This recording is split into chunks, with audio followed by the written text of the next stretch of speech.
ସେ ଖରାପ କହୁଥିବା ବ୍ୟକ୍ତି ଅନ୍ୟମାନଙ୍କ ସମ୍ମୁଖରେ ତୁମର ପ୍ରଶଂସା କରିବ ବୋଲି ଆଶା କର ନାହିଁ। ଏହି ଦୁନିଆରେ କେହି କେବେ ଲୋଭମୁକ୍ତ ବ୍ୟକ୍ତିଙ୍କୁ ଦାସ କରିପାରିବ ନାହିଁ। କିଛି ସମ୍ପର୍କ ହୃଦୟ ପାଇଁ କିମ୍ବା ଆଖି ପାଇଁ ଦ୍ୱାର ଖୋଲିଦିଏ। ସମସ୍ତେ ଚାହାନ୍ତି ଯେ ଲୋକମାନେ ସେମାନଙ୍କ ଭାବନାକୁ ବୁଝନ୍ତୁ, କିନ୍ତୁ ବହୁତ କମ୍ ଲୋକ ଅନ୍ୟମାନଙ୍କର ଭାବନାକୁ ପ୍ରକୃତରେ ବୁଝନ୍ତି। ଭାବପ୍ରବଣ ଲୋକ ସମ୍ପର୍କକୁ ପୋଷଣ କରନ୍ତି, ବ୍ୟବହାରିକ ଲୋକ ସେମାନଙ୍କୁ ଶୋଷଣ କରନ୍ତି ଏବଂ ବୃତ୍ତିଗତମାନେ ନିଜ ସ୍ୱାର୍ଥ ଉପରେ ଆଧାରିତ ସମ୍ପର୍କ ଗଢ଼ି ତୋଳିଥାନ୍ତି। ଜୀବନରେ ଉଚ୍ଚ ହେବା ପାଇଁ ଆପଣଙ୍କୁ କୌଣସି ଡିଗ୍ରୀର ଆବଶ୍ୟକତା ନାହିଁ।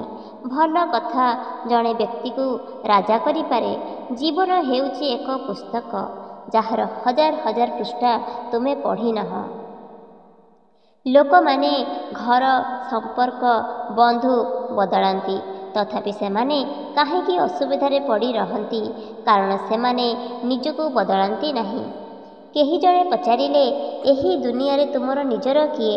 ମୁଁ ହସିକି କହିଲି, ଯଦି ସମୟ ଠିକ୍ ଅଛି ତେବେ ସମସ୍ତେ ତୁମର ନିଜର, ନଚେତ୍ କେହି ନୁହନ୍ତି। ଅପମାନର ଏପରି ମର୍ଯ୍ୟାଦାର ସହିତ ଜବାବ ଦିଅ ଯେ ଅନ୍ୟ ବ୍ୟକ୍ତି ଲଜ୍ଜିତ ଅନୁଭବ କରିବ। ପରମେଶ୍ୱର ଆମକୁ ସବୁ କିଛି ଦେଇଛନ୍ତି, କିନ୍ତୁ ଆମେ ଜାଣିନାହୁଁ ଯେ ଏହା କେଉଁଠି ରଖାଯାଇଛି। ବିତି ଯାଇଥିବା ଗୋଟିଏ ଦିନ, ଗୋଟିଏ ଘଣ୍ଟା ଏବଂ ଗୋଟିଏ ମିନିଟ୍ ଆଉ କେବେ ଫେରିବ ନାହିଁ। ଝଗଡ଼ା ଏବଂ କ୍ରୋଧକୁ ଏଡ଼ାନ୍ତୁ। ସମସ୍ତଙ୍କ ସହିତ ଭଲ ଭାବରେ କଥା ହୁଅ। ଜୀବନ ସୁନ୍ଦର, ପ୍ରେମ ସହିତ ବଞ୍ଚ। ସମ୍ପର୍କରେ ମଧୁରତା ବଜାୟ ରଖିବା ପାଇଁ କେବଳ ଗୋଟିଏ ସର୍ତ୍ତ ଅଛି। ମନ ନୁହେଁ, ହୃଦୟ ବ୍ୟବହାର କରନ୍ତୁ। ସାରା ରାତି ନିଶ୍ଚିତ ଶୋଇବା ସହଜ ନୁହେଁ। ଏଥିପାଇଁ ସାରା ଦିନ ସଚୋଟ ଭାବରେ ବଞ୍ଚିବା ଆବଶ୍ୟକ। ଜଣେ ବ୍ୟକ୍ତି କେବେ ବି ସେହି ଯୁଦ୍ଧରେ ଜିତିପାରିବ ନାହିଁ ଯେଉଁଥିରେ ତାଙ୍କ ନିଜ ଶତ୍ରୁମାନେ ନିଜର ହୋଇଥାନ୍ତି। ଜଣେ ମହିଳା ପ୍ରେମରେ ରାଧା ହୋଇପାରନ୍ତି, ଘରୋଇ ଜୀବନରେ ନିଜସ୍ୱ ଜୀବନ ପାଇପାରନ୍ତି ଏବଂ କାଳି ହୋଇ ସମ୍ମାନର କଥା ଆସିଲେ ନିଜ ମୁଣ୍ଡକୁ ବଳିଦାନ ଦେଇପାରନ୍ତି। ନିଃସ୍ୱାର୍ଥପର କାମ କରିଚାଲିବା, ଯାହା ହୁଏ ତାହା ଭଲ ହେବ। ହୁଏତ ଏବେ ଦୁଃଖର ଟିକେ ଶବ୍ଦ ଅଛି। ସାବଧାନ ରୁହନ୍ତୁ ବନ୍ଧୁ, ଏହା ହେଉଛି ପରୀକ୍ଷାର ଦ୍ୱାର। ଯେଉଁମାନେ ନିଜର ଭିତରର ଅସୁବିଧା ପ୍ରକାଶ କରିପାରନ୍ତି ନାହିଁ, ସେମାନେ ସବୁଠାରୁ ଅଧିକ କ୍ରୋଧିତ ହୁଅନ୍ତି। ଯେଉଁ ମହିଳା ନିଜ ଅପେକ୍ଷା ଅନ୍ୟର ଅଧିକ ଚିନ୍ତା କରନ୍ତି, ତାଙ୍କର ଯତ୍ନ ନେବା ପାଇଁ କେହି ନାହାନ୍ତି। ସମ୍ପର୍କ ବଜାୟ ରଖିବା ସମସ୍ତଙ୍କର କାମ ନୁହେଁ। ଆମକୁ ଅନ୍ୟ କାହାର ଖୁସି ପାଇଁ ନିଜର ଖୁସିକୁ ବଳି ଦେବାକୁ ପଡ଼ିଥାଏ। ଜୀବିତଙ୍କ ବିଷୟରେ ଗପସପ ଏବଂ ମୃତକଙ୍କ ପ୍ରଶଂସା, ବାହା ଦୁନିଆ କି ପ୍ରକୃତି? ଆମେ ସତ୍ୟ ଯାହାକୁ ସମସ୍ତେ ତିକ୍ତ ପାଆନ୍ତି। ଯଦି ଗାଡ଼ିର ବ୍ରେକ୍ ନାହିଁ ତେବେ ଦୁର୍ଘଟଣା ନିଶ୍ଚିତ। ଜୀବନରେ ସଂସ୍କୃତି ଏବଂ ମର୍ଯ୍ୟାଦା ବିନା ପତନ ଅନିବାର୍ଯ୍ୟ। ଘୋଡ଼ା କ'ଣ? କିଏ ଏହାକୁ ତିଆରି କରିଛି ସେ ଏହାକୁ ବିକ୍ରି କରିଛି। ଯିଏ ଏହାକୁ କିଣିଛି ସେ କେବେ ବ୍ୟବହାର କରିନାହିଁ ଏବଂ ଯିଏ ଏହାକୁ ବ୍ୟବହାର କରିଛି ସେ ଜାଣିନାହିଁ। ଜୀବନର ଦର୍ପଣ ପରି ଏତେ ପବିତ୍ର ହୁଅ ଯେ ଯେତେବେଳେ ତୁମେ ଈଶ୍ୱରକୁ ଭେଟିବ ତୁମେ ଲଜ୍ଜିତ ହେବ ନାହିଁ। ତିକ୍ତ ଔଷଧ ଗିଳିବା ଉଚିତ, ଚୋବାଇବା ଉଚିତ ନୁହେଁ। ମୁଁ ଜଣେ ବିଶ୍ୱାସୀ ଥିଲି। ତୁମେ ବିଫଳତା ଏବଂ ବିଶ୍ୱାସଘାତକତା ଭଳି ତିକ୍ତ ଜିନିଷକୁ ମୁଣ୍ଡ ନୁଆଁଇ ଗିଳିବା ଉଚିତ। ଯଦି ତୁମେ ସେଗୁଡ଼ିକୁ ଚୋବାଇବା ଜାରି ରଖିବ ତେବେ ତୁମର ଜୀବନ କେବଳ ତିକ୍ତ ହୋଇଯିବ। ଜୀବନ ପରୀକ୍ଷାରେ କୌଣସି ଚିହ୍ନ ନାହିଁ। ଯଦି ଲୋକମାନେ ତୁମକୁ ସେମାନଙ୍କର ହୃଦୟରେ ସ୍ଥାନ ଦିଅନ୍ତି ତେବେ ବୁଝ ଯେ ତୁମେ ପାସ୍ କରିଛ। ପ୍ରତିକୂଳତାର ସାମ୍ନା ଏପରି ଭାବରେ କର ଯେ ତୁମେ ଜିତିଗଲେ ମଧ୍ୟ ତୁମେ ଇତିହାସ ହୋଇଯାଅ ଏବଂ ହାରିଗଲେ ମଧ୍ୟ ତୁମେ ଇତିହାସ ହୋଇଯାଅ। କିଛି ଲୋକ ନିଜ ଲୋକଙ୍କୁ ତଳକୁ କରନ୍ତି। ଅନ୍ୟମାନଙ୍କ ଦୃଷ୍ଟିରେ ନିଜକୁ ଉଚ୍ଚ କରିବା ପାଇଁ ଅନ୍ୟମାନଙ୍କ କଷ୍ଟରେ ଆନନ୍ଦ ନିଅ ନାହିଁ। ଈଶ୍ୱର ହୁଏତ ତୁମକୁ ଏପରି ଉପହାର ନ ଦେଇପାରନ୍ତି ଯାହା ତୁମକୁ ଆନନ୍ଦ ଦିଏ, କାରଣ ଈଶ୍ୱର ତୁମକୁ କେବଳ ସେହି ଜିନିଷ ଦିଅନ୍ତି ଯାହା ତୁମକୁ ଆନନ୍ଦ ଦିଏ। କାହା ଉପରେ ଅତ୍ୟଧିକ ରାଗିବା ପରିବର୍ତ୍ତେ ଏପରି ଏକ ଉଚ୍ଚମାନର ଜୀବନ ରହିବା ଭଲ ଯେ ତୁମେ ଯେଉଁଠାକୁ ଚାହିଁବ ସବୁଠି ଜାଲ ଦେଖିପାରିବ। ଯେତେବେଳେ ଏକ ନଦୀ ତା'ର କୂଳ ଛାଡ଼ିଯାଏ, ଏହା ତା'ର ପଥରକୁ ମଧ୍ୟ ଭାଙ୍ଗିଦିଏ। ତୁମର ହୃଦୟକୁ ଆଘାତ କରୁଥିବା ଏକ ଛୋଟ କଥା ମଧ୍ୟ ତୁମର ଜୀବନର ଗତି ବଦଳାଇ ଦେଇପାରେ। ଯଦି କେହି ତୁମକୁ ଅପମାନ କଲେ, ତେବେ ସେମାନଙ୍କ ଉପରେ ବିଶ୍ୱାସ କର, କିନ୍ତୁ ନିର୍ବୋଧ ହୁଅ ନାହିଁ। ଅନ୍ୟମାନଙ୍କର କଥା ଶୁଣ, କିନ୍ତୁ ନିଜ ସ୍ୱର ହରାଅ ନାହିଁ। ସମ୍ପର୍କରେ ବଜାରରେ କେବଳ ହୃଦୟ ଏବଂ ଜିଭରେ ପବିତ୍ର ଲୋକମାନେ ଏକା ରୁହନ୍ତି। ଯେତେବେଳେ ଦୁନିଆ କହେ କିଛି କରାଯାଇ ପାରିବ ନାହିଁ, ସେତେବେଳେ ପରିବର୍ତ୍ତନ ଆଣିବାର ଠିକ୍ ସମୟ। ବାପାଙ୍କ ଦ୍ୱାରା ଗାଳି ଦିଆଯାଇଥିବା ପୁଅ, ତାଙ୍କ ଗୁରୁଙ୍କ ଦ୍ୱାରା ଗାଳି ଦିଆଯାଇଥିବା ଶିଷ୍ୟ ଏବଂ ସୁନାକାର ଦ୍ୱାରା ପିଟିଥିବା ସୁନା ସର୍ବଦା ମିଶି ହୋଇଯାଏ। ଯେଉଁମାନେ ହୃଦୟକୁ ପ୍ରିୟ ସେମାନେ ସର୍ବଦା ପାଖରେ ଥାଆନ୍ତି। ତୁମେ କେଉଁ ପରିସ୍ଥିତିରେ ରହୁଛ ତାହା କେହି ଚିନ୍ତା କରନ୍ତି ନାହିଁ। ତୁମକୁ ନିଜର ପରିସ୍ଥିତି ବଦଳାଇବାକୁ ପଡ଼ିବ। ଯଦି ତୁମେ ସମ୍ପର୍କକୁ ମୂଲ୍ୟ ଦେବାକୁ ଚାହୁଁଛ, ତେବେ ଶୁଖିଲା ଗଛକୁ ପାଣି ଦେବା ଏବଂ ପରେ ସବୁଜିମା ଆଶା କରିବା ବ୍ୟର୍ଥ। ଜୀବନରେ ତୁମେ ଯାହା ଇଚ୍ଛା କର, କିନ୍ତୁ କେବେ ବି ସେମାନଙ୍କ ପରି ହୁଅ ନାହିଁ, ଯେଉଁମାନେ ତୁମକୁ ଆଘାତ ଦେଇଛନ୍ତି। ଯଦି ତୁମେ କାହାକୁ ବୁଝିପାରୁଛ, ତେବେ ଗୋଟିଏ ମୁହୂର୍ତ୍ତ ଯଥେଷ୍ଟ, ଏବଂ ଯଦି ତୁମେ ବୁଝିପାରୁନାହଁ, ତେବେ ସମଗ୍ର ଜୀବନ ମଧ୍ୟ ଯଥେଷ୍ଟ। ଜୀବନ କାହାକୁ ଉପଯୋଗୀ କରିବା ପାଇଁ ଦିଆଯାଇଥିଲା, କିନ୍ତୁ ସମୟ କାଗଜ ଖଣ୍ଡିଏ ରୋଜଗାର କରିବା ପାଇଁ ବିତିଯାଉଛି। ଯିବା ସମୟରେ ସେ ବହୁତ ଗର୍ବର ସହିତ କହିଥିଲେ ଯେ ତୁମେ ଭଳି ଲୋକ ତୁମେ ଅନେକକୁ ଭେଟିବ। ମୁଁ ହସି ପଚାରିଲି, ତୁମେ ମୋ ପରି କାହାର ଆବଶ୍ୟକତା କାହିଁକି? ସମ୍ପର୍କକୁ ପରିହାସ କରିବାକୁ ଗୋଟିଏ ମିନିଟ୍ ସମୟ ଲାଗେ ଏବଂ ସେହି ସମାନ ସମ୍ପର୍କକୁ ସଜାଡ଼ିବାରେ ଏକ ଜୀବନ ବିତାଇଯାଏ। ମିଠା ତିଆରି କରୁଥିବା ଏକ ମହୁମାଛି ମଧ୍ୟ କାମୁଡ଼ିପାରେ, ତେଣୁ ସତର୍କ ରୁହ।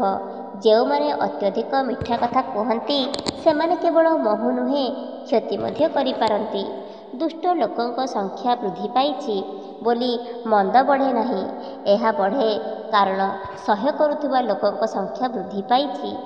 ଜୀବନ କାହାର ଆଗମନ କିମ୍ବା ପ୍ରସ୍ଥାନ ସହିତ ଥମିଯାଏ ନାହିଁ, ଏହା କେବଳ ଆମର ଜୀବନଶୈଳୀକୁ ପରିବର୍ତ୍ତନ କରେ। ପ୍ରାୟତଃ ଆଘାତ ଦେଉଥିବା ଲୋକମାନେ ହେଉଛନ୍ତି ସେହିମାନେ ଯେଉଁମାନେ ପ୍ରଥମ ପ୍ରେମ ସହିତ ବ୍ୟବହାର କରନ୍ତି। ଲୋକଙ୍କ ଆଖିରେ ଭଲ ଦେଖାଯିବା ପାଇଁ ଲୋକମାନେ ଅନେକ କଥା କୁହନ୍ତି। ପରିଣାମ ସ୍ୱରୂପ ସତ୍ୟ ପ୍ରକାଶ ପାଇବା ପରେ ଭଲ ହେବା ପରିବର୍ତ୍ତେ ସେମାନେ ଖରାପ ହୋଇଯାଆନ୍ତି। ଜୀବନ ଏତେ ଅଜବ, ଯଦି ଆପଣ ହସିବେ, ଲୋକମାନେ ଈର୍ଷା କରନ୍ତି, ଏବଂ ଯଦି ଆପଣ ଦୁଃଖୀ ରହିବେ, ସେମାନେ ପ୍ରଶ୍ନ କରନ୍ତି। କେତେକଙ୍କ ପାଖରେ ମିଠା କଥା ଅଛି, କେତେକଙ୍କର ଖରାପ ଉଦ୍ଦେଶ୍ୟ ଅଛି। ମହାଶୟ, ଏହି ଦୁନିଆ ଗୋଲ। ଏଠାରେ ସମସ୍ତଙ୍କର ଦୁଇ ଭୂମିକା ଅଛି। ଯଦି ଆପଣ ଭିନ୍ନ ହେବାକୁ ଚାହାନ୍ତି, ତେବେ ପ୍ରଥମେ ଅନ୍ୟମାନଙ୍କ ପରି ହେବାକୁ ଚେଷ୍ଟା ବନ୍ଦ କରନ୍ତୁ।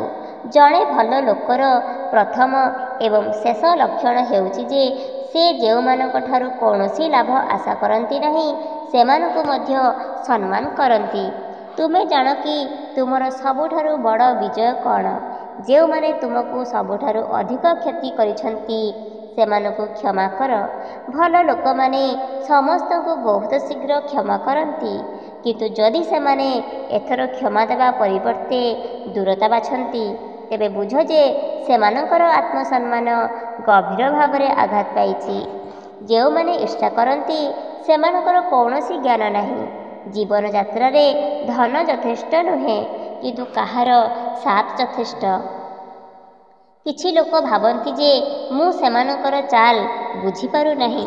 ମୁଁ ଚୁପଚାପ ମୋ ଦୃଷ୍ଟିକୁ ସେମାନଙ୍କୁ ଖସିଯାଉଥିବା ଦେଖେ। ତୁମେ ଯାହା ଶୁଣ ତାହା ବିଶ୍ୱାସ କର ନାହିଁ। ଦୁର୍ବଳ କାନ ଥିବା ଲୋକମାନେ ପ୍ରାୟତଃ ଭଲ ବନ୍ଧୁମାନଙ୍କୁ ହରାଇ ଦିଅନ୍ତି। ଯେତେବେଳେ ଦୁନିଆ ମୋର ଡଙ୍ଗାକୁ ବୁଡ଼ାଇବାକୁ ଚେଷ୍ଟା କରୁଥିଲା, ସେତେବେଳେ ଈଶ୍ୱର ସ୍ୱୟଂ ମୋତେ ଏକ ନୂତନ କୂଳ ନେଇଯିବାକୁ ଆସିଥିଲେ। ପ୍ରତିଦିନ ସକାଳେ ରାଜା ତାଙ୍କ ଦାସ ମାଧ୍ୟମରେ ଏକ ମାଳ ପଠାଇଥିଲେ। ପୂଜାରୀ ଏହାକୁ ଭଗବାନ କୃଷ୍ଣଙ୍କ ମୂର୍ତ୍ତିକୁ ଅର୍ପଣ କରୁଥିଲେ। ରାଜା ଦର୍ଶନ ପାଇଁ ଆସିବା ସମୟରେ ପୂଜାରୀ ମୂର୍ତ୍ତିରୁ ମାଳ କାଢ଼ି ରାଜାଙ୍କ ବେକରେ ପିନ୍ଧାଉଥିଲେ। ଏହା ଏକ ପରମ୍ପରା ହୋଇଗଲା। ସମୟ ବିତିଗଲା, ପୂଜାରୀ ବୃଦ୍ଧ ହେଲେ, ରାଜା ମଧ୍ୟ ବୃଦ୍ଧ ହେଲେ। ଗୋଟିଏ ଦିନ ରାଜା ଟିକେ ଅସୁସ୍ଥ ଅନୁଭବ କଲେ। ସେ ତାଙ୍କ ଦାସଙ୍କୁ କହିଲେ, ଏହି ମାଳ ନେଇ ପୁରୋହିତଙ୍କୁ ଦିଅ ଏବଂ ତାଙ୍କୁ କୁହ ଯେ ରାଜା ଆଜି ଆସିବେ ନାହିଁ, ତେଣୁ ଅପେକ୍ଷା କର। ସେବକ ମାଳ ନେଇ ପୁରୋହିତଙ୍କୁ ଦେଲା। ସେ ରାଜାଙ୍କ ଅନୁରୋଧ ବୁଝାଇଲା। ପୁରୋହିତ ସର୍ବଦା ପରି ବିହାରୀଜୀଙ୍କୁ ମାଳ ପ୍ରଦାନ କଲେ। କିନ୍ତୁ ତାପରେ ତାଙ୍କ ମନରେ ଏକ ଭାବନା ଆସିଲା, ଏହି ପରମ୍ପରା ଏତେ ବର୍ଷ ଧରି ଚାଲୁ ଆସୁଛି, କିନ୍ତୁ ମୁଁ କେବେ ପ୍ରଭୁଙ୍କ ଦ୍ୱାରା ଫିଙ୍ଗା ଯାଇଥିବା ମାଳା ପିନ୍ଧି ନାହିଁ। ହୁଏତ ଏହା ପ୍ରଭୁଙ୍କ ଇଚ୍ଛା, ଆଜି ରାଜା ଆସିବେ ନାହିଁ ଏବଂ ମୋର ଏହି ସୁଯୋଗ ଅଛି। ପୁରୋହିତ ମାଳ ନେଇ ତାଙ୍କ ବେକରେ ପିନ୍ଧାଇଲେ। ଏହି ସମୟରେ ସେବକ ଦୌଡ଼ି ଆସି କହିଲେ ଯେ ରାଜାଙ୍କ ସ୍ୱାସ୍ଥ୍ୟ ଖରାପ ହୋଇଯାଇଛି। ତାଙ୍କର ସ୍ୱାସ୍ଥ୍ୟ ଭଲ ଲାଗୁନାହିଁ, ତେଣୁ ସେ ପ୍ରଭୁଙ୍କୁ ଦର୍ଶନ କରିବାକୁ ଚାହୁଁଥିଲେ। ତାଙ୍କର ଶୋଭାଯାତ୍ରା ଆସୁଥିବା ଯାଉଥିଲେ। ପୁରୋହିତ ଭୟଭୀତ ହୋଇଗଲେ। ସେ ଶୀଘ୍ର ଏକ ଧଳା କେଶ ପାଇଲେ। ରାଜା ଜାଣିପାରିଲେ ଯେ ଏହା ପୁରୋହିତଙ୍କ କେଶ। ସେ ପୁରୋହିତଙ୍କୁ ପଚାରିଲେ, ତୁମେ ବେକରେ ମାଳ ପିନ୍ଧିଛ କି? ପୁରୋହିତ ଭୟଭୀତ ହୋଇଗଲେ। ସେ ଭାବିଲେ ଯେ ସତ୍ୟ କହିବା ପାଇଁ ତାଙ୍କୁ ଦଣ୍ଡ ଦିଆଯିବ। ସେ ଉତ୍ତର ଦେଲେ, ଏହି ଧଳା କେଶ ବିହାରୀଜୀଙ୍କର ଈଶ୍ୱରଙ୍କର। ରାଜା କ୍ରୋଧିତ ହୋଇ କହିଲେ, ତୁମେ କେବଳ ପ୍ରତାରଣା କରୁନାହଁ, ବରଂ ମୋତେ ମୂର୍ଖ ମଧ୍ୟ କହୁଛ। ବିହାରୀଜୀ କେବେ ଧଳା ହୋଇଗଲେ ମୁଁ କାଲି ସାଜସଜ୍ଜା ପାଇଁ ଆସିବି। ଯଦି ତାଙ୍କର କେଶ ଧଳା ନ ହୁଏ ତେବେ ତୁମକୁ ମୃତ୍ୟୁଦଣ୍ଡ ଦିଆଯିବ। ରାଜା କ୍ରୋଧିତ ହୋଇ ଚାଲିଗଲେ। ଏହି ସମୟରେ ପୁରୋହିତ ପ୍ରଭୁଙ୍କ ସମ୍ମୁଖରେ ପ୍ରଣାମ କରି କ୍ଷମା ଭିକ୍ଷା କଲେ। ପ୍ରଭୁ, ମୋତେ କ୍ଷମା କରନ୍ତୁ। ମୁଁ କ୍ରୋଧରେ ଥିଲି। ମୁଁ ଅନୁଭବ କଲି ଯେ ମୁଁ ମଧ୍ୟ ଥରେ ମାଳା ପିନ୍ଧିବା ଉଚିତ। ଦୟାକରି ମୋତେ ରକ୍ଷା କର। ରାଜା କାଲି ମୋତେ ହତ୍ୟା କରିବେ। ପୁରୋହିତ ସାରା ରାତି କାନ୍ଦି କାନ୍ଦି ପ୍ରାର୍ଥନା କଲେ। ପରଦିନ ସକାଳେ ରାଜା ଶ୍ରୀନଗର ସମାରୋହ ସମୟରେ ମନ୍ଦିରରେ ପହଞ୍ଚିଲେ। ସେ ଭଗବାନ କୃଷ୍ଣଙ୍କ ମୂର୍ତ୍ତିକୁ ମୁକୁଟ କାଢ଼ି ତାଙ୍କ କେଶ ଦେଖିଲେ। ରାଜା ଆଶ୍ଚର୍ଯ୍ୟ ହୋଇଗଲେ। କେଶ ଧଳା ହୋଇଗଲା। ରାଜା ଭାବିଲେ ଯେ ଏହା କ'ଣ ଏକ ଚାଲ? ରାଜା, ତୁମେ ପ୍ରଥମେ କେବଳ ଏକ ପଥର ମୂର୍ତ୍ତି ବୋଲି ଭାବୁଥିଲ, ତେଣୁ ଆଜିଠାରୁ ମୁଁ ତୁମ ପାଇଁ କେବଳ ଏକ ମୂର୍ତ୍ତି। କିନ୍ତୁ ପୁରୋହିତ ମୋ ଭିତରେ ଈଶ୍ୱରଙ୍କୁ ଦେଖିଲେ। ସତ୍ୟ ଈଶ୍ୱର। ମୋ ଭକ୍ତକୁ ରକ୍ଷା କରିବା ପାଇଁ ମୋତେ ମୋର କେଶକୁ ଧଳା ରଙ୍ଗ କରିବାକୁ ପଡ଼ିଲା ଏବଂ ରକ୍ତର ଧାରା ବହିବାକୁ ପଡ଼ିଲା। ଏହାପରେ ଭଗବାନ କହିଲେ, ଯେଉଁଠାରେ ଭକ୍ତି ଅଛି ସେଠାରେ ଭଗବାନ ଅଛନ୍ତି। ଯିଏ ମୋତେ ସତ୍ୟ ହୃଦୟରେ ଡାକୁଛି ମୁଁ ତାଙ୍କୁ ରକ୍ଷା କରିବା ପାଇଁ ସବୁକିଛି କରିପାରିବି। ଭଗବାନଙ୍କୁ ଏକ ମୂର୍ତ୍ତି ଭାବରେ ଦେଖ ନାହିଁ, ବରଂ ତାକୁ ସତ୍ୟ ଭକ୍ତି ସହିତ ପୂଜା କର। ଯେଉଁଠାରେ ବିଶ୍ୱାସ ଏବଂ ବିଶ୍ୱାସ ଅଛି ସେଠାରେ ଭଗବାନ ବାସ କରନ୍ତି। ଯେଉଁମାନେ ସତ୍ୟ କୁହନ୍ତି ଏବଂ ଅନ୍ୟମାନଙ୍କର ଭଲ କରନ୍ତି ସେମାନେ ସବୁଠାରୁ ଅଧିକ ଘୃଣାର ସମ୍ମୁଖୀନ ହୁଅନ୍ତି। ଯିଏ ଆପଣଙ୍କୁ ଗ୍ରହଣ କରିବାକୁ ଚାହାନ୍ତି ସେ ଲକ୍ଷ ଲକ୍ଷ ଦୋଷରେ ମଧ୍ୟ ଏକ ଗୁଣ ପାଇବେ। ଯିଏ ଆପଣଙ୍କୁ ପ୍ରତ୍ୟାଖ୍ୟାନ କରିବାକୁ ଚାହାନ୍ତି ସେ ମଧ୍ୟ ଏକ ଗୁଣ ପାଇବେ। ସେ ଲକ୍ଷ ଲକ୍ଷ ଭଲ ଗୁଣକୁ ଅଣଦେଖା କରିବେ ଏବଂ ଆପଣଙ୍କୁ କାରଣ ଭାବରେ କେବଳ ଗୋଟିଏ ଦୋଷ ଦର୍ଶାଇ ଛାଡ଼ିଦେବେ। ଧୀରେ ଧୀରେ କିନ୍ତୁ ସ୍ଥିର ଭାବରେ ଆପଣଙ୍କ ପଥରେ ଚାଲନ୍ତୁ।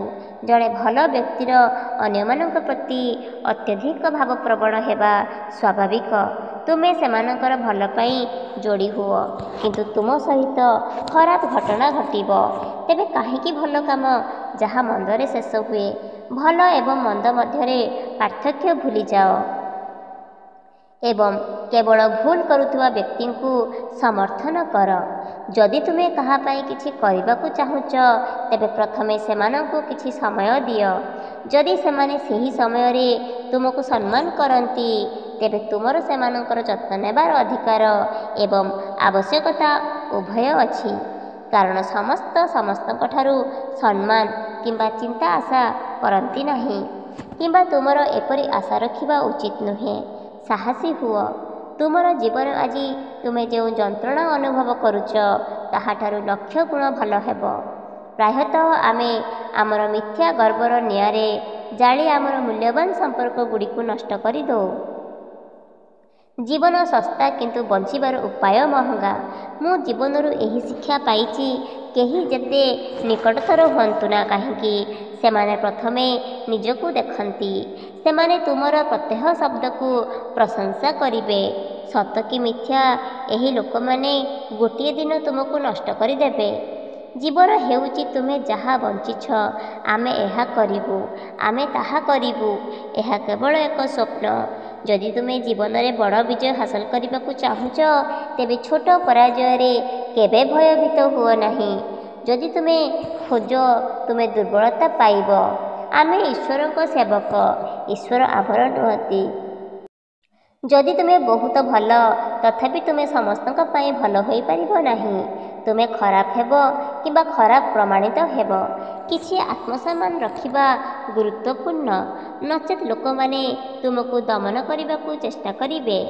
ଯେଉଁଠାରେ ତୁମର ଅଧିକାର ଅଛି, ତୁମେ ଯେତେ ବିଳାସପୂର୍ଣ୍ଣ ଘର, ହୀରା ଏବଂ ଅଳଙ୍କାର ସଂଗ୍ରହ କର, ଜୀବନରେ ପ୍ରେମ ନଥିଲେ ସବୁକିଛି ଧୂଳିରେ ପରିଣତ ହୋଇ ମରିଯିବ। ପିଲାଙ୍କୁ ସର୍ବଦା ବଞ୍ଚାଇ ରଖ। ମହାଶୟ, ଅତ୍ୟଧିକ ଜ୍ଞାନ ଜୀବନକୁ ରଙ୍ଗହୀନ କରିଦିଏ। ପ୍ରିୟଜନଙ୍କ ସହିତ ବଞ୍ଚିବାର ଇଚ୍ଛା ଅଛି, ନଚେତ୍ ଆମେ ମଧ୍ୟ ଜାଣୁ ଯେ ଆମେ ଏକା ମରୁ। ବନ୍ଧୁତା ଏବଂ ସମ୍ପର୍କ ସମ୍ମାନ ପାଇଁ ନୁହେଁ, ବରଂ ଭାବନା ପାଇଁ। ସେମାନେ ଅନ୍ୟକୁ ବ୍ୟବହାର କରିବା ପାଇଁ ନୁହେଁ। ଲୋକମାନେ ସେମାନଙ୍କର କାମ ସରିଗଲେ ସେମାନଙ୍କର ସ୍ଥାନ ଦେଖାନ୍ତି, ନଚେତ୍ ସେମାନେ ଭିକ୍ଷା କରନ୍ତି। ଆବଶ୍ୟକତା ସମୟରେ କେବଳ ଜଣେ ପ୍ରକୃତ ବନ୍ଧୁ ହିଁ ଆପଣଙ୍କ ପରିସ୍ଥିତି ବିଷୟରେ ପଚାରନ୍ତି, ନଚେତ୍ ସମସ୍ତେ ପ୍ରଥମେ ଆପଣଙ୍କ ମୂଲ୍ୟ ବିଷୟରେ ପଚାରନ୍ତି। କେତେକ ସମୟରେ ଦୋଷ ବିନା ମଧ୍ୟ ଯାହାଙ୍କଠାରୁ ସେମାନେ କୌଣସି ଲାଭ ଆଶା କରନ୍ତି ନାହିଁ, ଯେଉଁମାନେ ଆପଣଙ୍କ ହୃଦୟରେ ଶୀଘ୍ର ଜିତି ନିଅନ୍ତି, ସେମାନଙ୍କୁ ଏହାକୁ ଶୀଘ୍ର ଛାଡ଼ି ଦିଅନ୍ତି। କେବେ ବି କାହାର ଭାବନା ସହିତ ଖେଳନ୍ତୁ ନାହିଁ।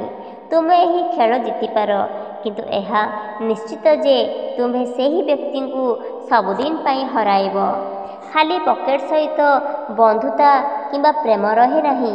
ତୁମେ ଏପରି କାହାକୁ ପାଇବ ଯେ ତୁମକୁ ଅପମାନିତ କରିବା ପରେ ଛାଡ଼ିଯିବ। ଆମପରି ହୃଦୟ ଥିବା ଲୋକ ପାଗଳ ରହିବାରେ ବହୁତ ଲାଭ ଅଛି। ମହାଶୟ, ଲୋକମାନେ ପଥର ଫିଙ୍ଗନ୍ତି, କିନ୍ତୁ ଆଙ୍ଗୁଠି ନୁହେଁ। ସଫଳ ହେବା ପାଇଁ ତୁମକୁ କଠିନ ପରିଶ୍ରମରେ ବିଶ୍ୱାସ କରିବାକୁ ପଡ଼ିବ। ଭାଗ୍ୟ ଜୁଆରେ ପରୀକ୍ଷା ହୁଏ। ଲୋକମାନେ ଭୁଲ କହିଛନ୍ତି ଯେ ବିଶ୍ୱସ୍ତତା ଧଳାରେ ଅଛି। ବନ୍ଧୁଗଣ, ଏହି ସତ୍ୟ ତେବେ ଆଜି ଲୁଣ କ୍ଷେତରେ ଔଷଧ ଥାନ୍ତା।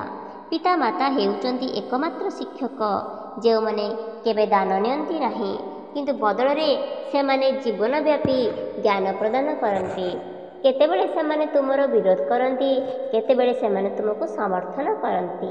ସମୟ ମଧ୍ୟ ଜଣେ ବ୍ୟକ୍ତିର ବିନାଶରେ ଭୂମିକା ଗ୍ରହଣ କରେ।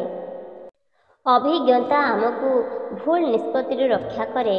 ଆହୁରି ବଡ଼ ସତ୍ୟ ହେଉଛି ଅଭିଜ୍ଞତା ଭୁଲ ନିଷ୍ପତ୍ତିରୁ ଆସେ। ଯୁବା ବୟସରେ ଅନୁଭବ ହୋଇଥିବା ସୁଖ ଆମକୁ କେବେ ଜ୍ଞାନୀ ହେବାକୁ ଦିଏ ନାହିଁ, ଏବଂ ଯୁବା ବୟସରେ ଅନୁଭବ ହୋଇଥିବା ଦୁଃଖ ଆମକୁ ଜ୍ଞାନର ମାଲିକ କରିଥାଏ। ଯଦି ଅଭ୍ୟାସକୁ ନିୟନ୍ତ୍ରିତ କରାଯାଏ ନାହିଁ, ତେବେ ସେଗୁଡ଼ିକ ଶୀଘ୍ର ଜଙ୍ଗଲୀ ହୋଇଯାଏ। ନିଜ ଭଲପଣିଆ ଏତେ ବିଶ୍ୱାସ ରଖ ଯେ ଯିଏ ତୁମକୁ ହରାଇବ ସେ ନିଶ୍ଚିତ ଭାବରେ କାନ୍ଦିବ। ତୁମେ ସମ୍ପୂର୍ଣ୍ଣ ସକ୍ଷମ ନୁହେଁ କି ସମ୍ପୂର୍ଣ୍ଣ ପୂର୍ଣ୍ଣ ନୁହେଁ। ପ୍ରତ୍ୟେକ ବ୍ୟକ୍ତି କୌଣସି ନା କୌଣସି ପ୍ରକାରେ ଅସମ୍ପୂର୍ଣ୍ଣ। କେତେକ ଲୋକ ସେମାନଙ୍କ ପାଇଁ ସେମାନଙ୍କର ଜୀବନ ନଷ୍ଟ କରନ୍ତି। ଯେଉଁମାନେ ସେମାନଙ୍କର ବିଷୟରେ ଚିନ୍ତା କରନ୍ତି ନାହିଁ। ଜୀବନ ଆମକୁ ଅନେକ ଶିକ୍ଷା ଦେଇଛି, କାହାକୁ କ୍ଷତି ପହଞ୍ଚାଇବା ଶିଖାଇ ନଥାଏ। ସେହି ଲୋକମାନେ ଯାହାକୁ ଆମେ ଆମର ଜୀବନ ବୋଲି ଭାବୁ ଏବଂ କେବେ ହରାଇବାକୁ ଚାହୁଁନାହିଁ, ସେମାନେ କେତେ ଶୀଘ୍ର ଚାଲିଯାଆନ୍ତି। ମଣିଷମାନେ ଅଧା ଶୁଣନ୍ତି, କେବଳ 1/4 ବୁଝନ୍ତି ଏବଂ କିଛି ଚିନ୍ତା କରନ୍ତି ନାହିଁ, କିନ୍ତୁ 2 ଗୁଣ ପ୍ରତିକ୍ରିୟା ଦିଅନ୍ତି। ଏହା ଅଭିଧାନରେ ମିଳେ ନାହିଁ। ଅର୍ଥ ହେଉଛି ଯେ ମଣିଷମାନେ ପରସ୍ପରକୁ ବୁଝିବାରେ ଅସମର୍ଥ। ଯେଉଁମାନେ ସତ୍ୟ କୁହନ୍ତି ଏବଂ ଯେଉଁମାନେ ଅନ୍ୟମାନଙ୍କ ପାଇଁ ଭଲ କରନ୍ତି, ସେମାନେ ସବୁଠାରୁ ଅଧିକ ଘୃଣାର ସମ୍ମୁଖୀନ ହୁଅନ୍ତି। ଯିଏ ଆପଣଙ୍କୁ ଗ୍ରହଣ କରିବାକୁ ଚାହାନ୍ତି, ସେ ଲକ୍ଷ ଲକ୍ଷ ତ୍ରୁଟି ମଧ୍ୟରେ ମଧ୍ୟ ପ୍ରେମ ଆଗ୍ରହ ପାଇବେ। ଯିଏ ଆପଣଙ୍କୁ ପ୍ରତ୍ୟାଖ୍ୟାନ କରିବାକୁ ଚାହାନ୍ତି, ସେ ଲକ୍ଷ ଲକ୍ଷ ଗୁଣକୁ ଅଣଦେଖା କରିବେ ଏବଂ କେବଳ ଗୋଟିଏ ତ୍ରୁଟିକୁ କାରଣ ଭାବରେ କହି ଆପଣଙ୍କୁ ପରିତ୍ୟାଗ କରିବେ। ଆପଣଙ୍କ ପଥରେ ଚାଲନ୍ତୁ, ଧୀରେ ଧୀରେ କିନ୍ତୁ ସ୍ଥିର ଭାବରେ ଚାଲନ୍ତୁ। ଜଣେ ଭଲ ବ୍ୟକ୍ତି ଅନ୍ୟମାନଙ୍କ ପ୍ରତି ଅତ୍ୟଧିକ ଭାବପ୍ରବଣ ହୋଇଯିବା ପ୍ରକୃତିରେ ଅଛି। ଆପଣ ସେମାନଙ୍କ ଭଲ ପାଇଁ ସଂଯୋଗ କରିବେ, କିନ୍ତୁ ଖରାପ ଆପଣଙ୍କ ପଛେ ପଛେ ଆସିବ। ତେବେ ଏପରି ଭଲ କାହିଁକି କରିବେ ଯାହା ମନ୍ଦରେ ଶେଷ ହୁଏ? କେଉଁଠି ଭଲ ଏବଂ ଖରାପ ମଧ୍ୟରେ ପାର୍ଥକ୍ୟ ପରିତ୍ୟାଗ କରି ତୁମେ କେବଳ ଖରାପ ପାଅ ଏବଂ କେବଳ ତୁମେ ତାହା ହିଁ ପାଅ। ଯଦି ତୁମେ କାହା ପାଇଁ କିଛି କରିବାକୁ ଚାହୁଁଛ, ତେବେ ପ୍ରଥମେ ସେମାନଙ୍କୁ କିଛି ସମୟ ଦିଅ। ଯଦି ସେମାନେ ସେହି ସମୟରେ ତୁମକୁ ସମ୍ମାନ କରନ୍ତି, ତେବେ ତୁମର ସେମାନଙ୍କର ଯତ୍ନ ନେବାର ଅଧିକାର ଏବଂ ଆବଶ୍ୟକତା ଉଭୟ ଅଛି। କାରଣ ସମସ୍ତେ ସମସ୍ତଙ୍କଠାରୁ ସମ୍ମାନ କିମ୍ବା ଚିନ୍ତା ଆଶା କରନ୍ତି ନାହିଁ। ଲୋକମାନେ କହିବେ ଯେ ଏହା ଠିକ୍ ଭାବରେ କଟା ହୋଇନଥିଲା, ଏହା ଟିକେ ତଳକୁ କଟା ହୋଇଯାଇଥିଲା। ଯଦି ଆପଣ ଗଭୀର ଭାବରେ ଦେଖନ୍ତି, ତେବେ ଆପଣ ଆମକୁ ଖଣ୍ଡ ଖଣ୍ଡ କରି ଦେଖିବେ, ଏହି ହସମୁହଁ କେବଳ ଦେଖାଇବା ପାଇଁ। ଯେଉଁଦିନ ଆପଣଙ୍କ ଟଙ୍କା ସରିଯିବ, ଆପଣଙ୍କ ସମ୍ପର୍କୀୟମାନେ ମଧ୍ୟ ହ୍ରାସ ପାଇବେ। ଏହା କାଟି ଦିଆଯାଇଛି, କିନ୍ତୁ ଏହା ସତ୍ୟ। ଏବଂ ଯଦି ଆପଣ ସତ୍ୟ କୁହନ୍ତି, କେହି ଶୁଣିବେ ନାହିଁ। ମୋର ନିଜ ଲୋକମାନେ ମୋତେ ସମ୍ପୂର୍ଣ୍ଣ ଏକା ଛାଡ଼ି ଦେଇଛନ୍ତି। ମୁଁ ବୁଝିପାରୁନାହିଁ ଯେ ଆମେ ଖରାପ ନା ଆମର ଭାଗ୍ୟ ଏକ ଲମ୍ବା ସୂତା, ଏବଂ ଏହି ଲମ୍ବା ଜିଭ ସର୍ବଦା ମୋଡ଼ି ହୋଇଯାଏ। ତେଣୁ ଆମେ ସୂତାକୁ ଗୁଡ଼ାଇ ଜିଭକୁ ନିୟନ୍ତ୍ରଣରେ ରଖିବା ଉଚିତ। କେବଳ ଦେଖାଇବା ପାଇଁ ଭଲ ହେବାର ଅଭିନୟ କରିବା ଖରାପ ହେବା ଅପେକ୍ଷା ଖରାପ। ସମସ୍ତେ ମିଛକୁ ବିଶ୍ୱାସ କରନ୍ତି। ସତ୍ୟକୁ ପ୍ରତ୍ୟେକ ଥର ପ୍ରମାଣିତ କରିବାକୁ ପଡ଼ିବ। ଯେତେବେଳେ କେହି ଭୁଲ ଥିଲେ ମଧ୍ୟ ତୁମକୁ ଭୁଲ ପ୍ରମାଣିତ କରିବାକୁ ଚେଷ୍ଟା କରେ, ତାହା ସବୁଠାରୁ ହତାଶାଜନକ ହୋଇଥାଏ। କେତେକ ଲୋକ ଚାହୁଁଥିବାରୁ କେତେବେଳେ ତୁମେ କିଛି ନ କରି ମଧ୍ୟ ଖରାପ ହୋଇଯାଅ।